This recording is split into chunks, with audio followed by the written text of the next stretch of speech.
A big cause of muscle pain in the neck can be imbalances, and these imbalances can be in the front of the neck, the back, the upper back. Here is one really effective move for solving muscle imbalance pain in the neck. I love this move. I teach it to my patients and I use it myself if I ever feel like I'm starting to have some neck tension pain. So what we're gonna need for this is a foam roller. I have one here. This is a 36-inch long by 6-inch round roller, and this is really gonna work the best. Let me show you how easy this is. So to do this move, we're going to basically exploit a little bit of your neuromuscular programming to change the muscle tone in your neck. Here's how it works. Sitting on the roller, roll back until you're laying on it with your head supported. If you're new to laying on a roller like this, rest your arms on the ground for a little bit more stability and make sure that your knees are bent and your feet are slightly wider than shoulder width apart. Warm up your body or acclimate it by just rolling the roller slightly side to side. Once you've done this for a minute or two, take your fingers and interlace them and then slide them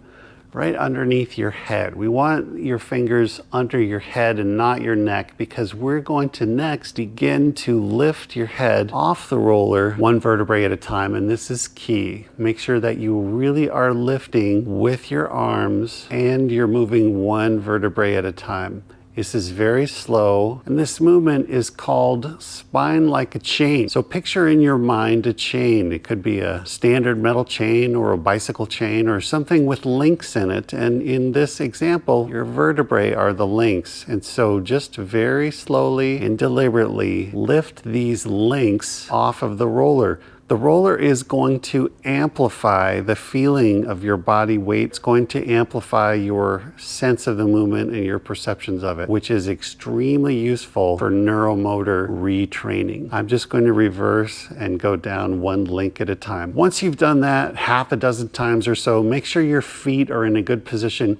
Keep your hands under your head, but your head now is resting, and begin to push your feet into the floor. This movement is going to start to roll your pelvis. And I say that deliberately because some people might push into the floor and do a conventional exercise called a bridge, and a bridge looks like that.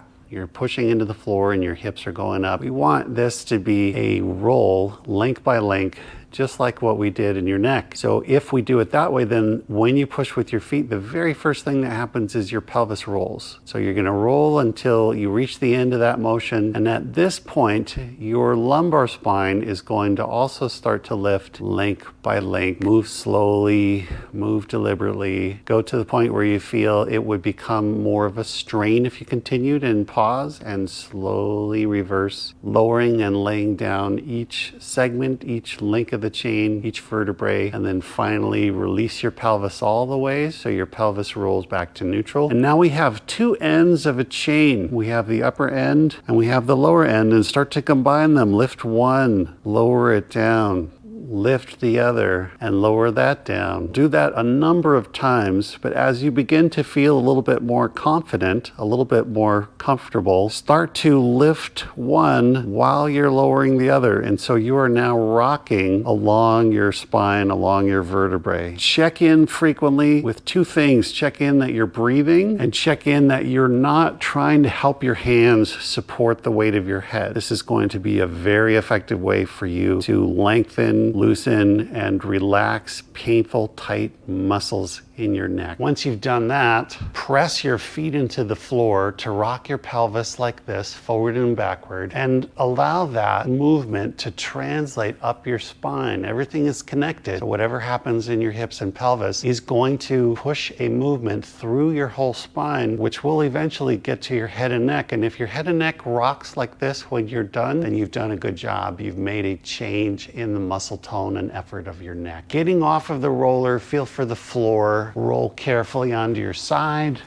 and then come up to sitting. And folks, that is called spine like a chain. There are many wonderful variations of that movement. I hope you've enjoyed that. Thanks for watching, and we will see you next time.